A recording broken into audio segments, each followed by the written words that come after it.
Hello, my name is Teresa Lee, and I am doing my oral presentation for United States University FNP 596.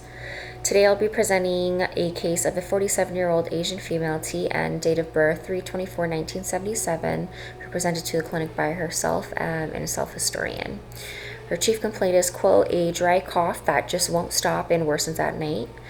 HPI, the patient reports a dry, non-productive cough that began 5 days ago. Initially mild, the cough has become progressively worse. She describes it as keeping her awake at night, and it worsens when lying down or exposed to cold air in the morning. Importantly, she denies fever, chills, shortness of breath, chest pain, or sputum production.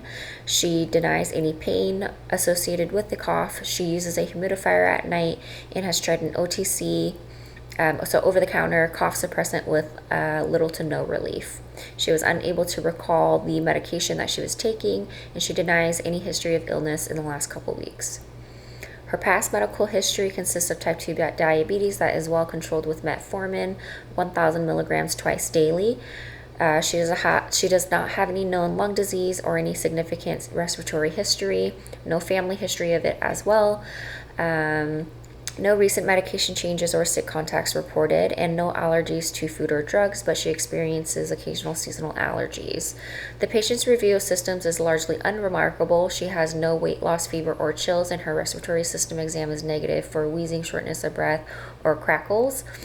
Her cardiovascular, gastrointestinal, and neurological symptoms are also unremarkable, and her ENT review of systems was unremarkable for any sinus congestion or nasal congestion.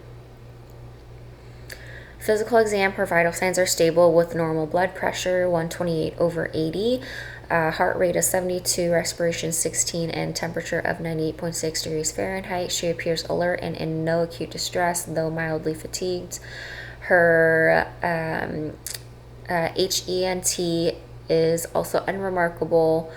Mild postnasal drip noted, and oropharynx are clear, no erythema or edema. Her nasal pathways are patent, and no discharge. Her chest examination reveals clear breath sounds with no crackles or wheezing, and normal heart sounds with no murmurs or clicks heard.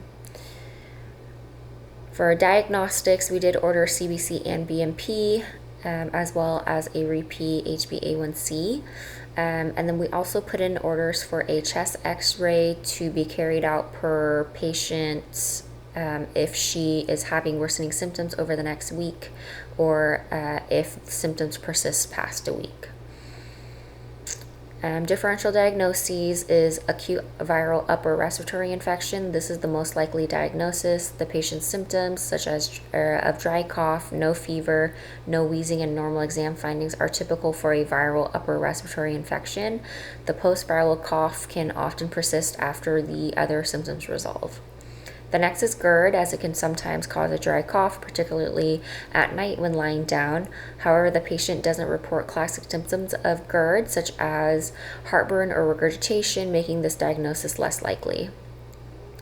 She also is not experiencing any coughing after eating.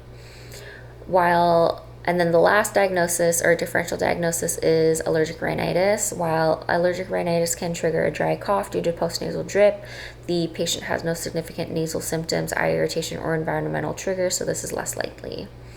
And final diagnosis, the most likely diagnosis is the acute viral URI with post-viral cough. So the plan is mainly focused on symptomatic relief, continuing to use the humidifier at night to help with throat irritation and dryness, as well as encouraging oral hydration and warm liquids.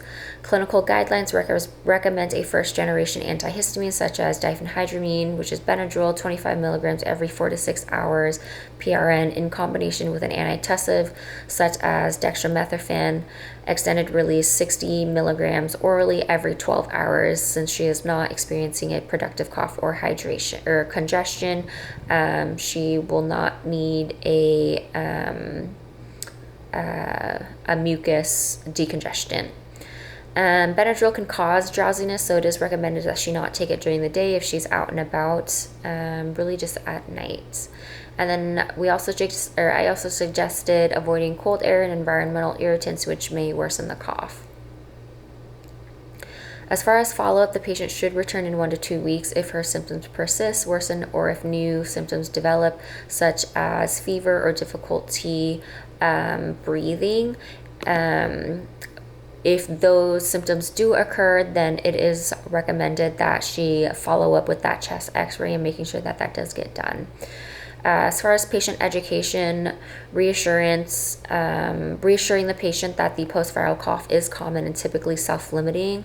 Although annoying, it will persist for several weeks after the initial viral infection resolves.